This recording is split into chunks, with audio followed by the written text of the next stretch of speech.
Welcome to Penrose Learning, where we make understanding easy.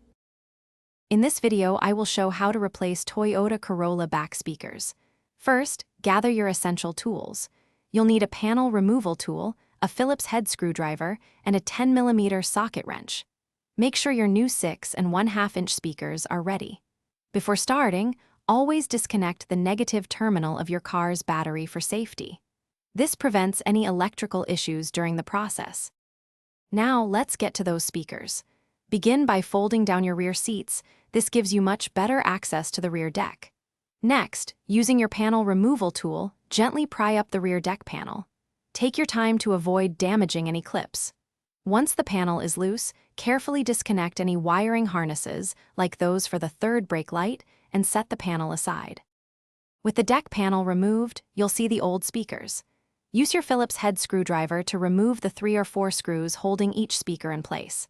Once unscrewed, carefully lift out the old speaker and disconnect its electrical connector.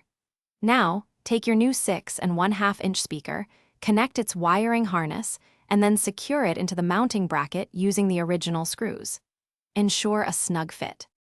Almost done. First, reconnect any wiring harnesses to your rear deck panel that you previously detached. Then, carefully align the rear deck panel and press it firmly back into place, making sure all clips snap securely. Finally, reconnect the negative terminal of your car's battery. Turn on your car and test the new speakers with your favorite music to ensure everything is working perfectly. Enjoy your enhanced sound. Thanks for watching. If this was helpful, leave a like and consider subscribing. See you next time.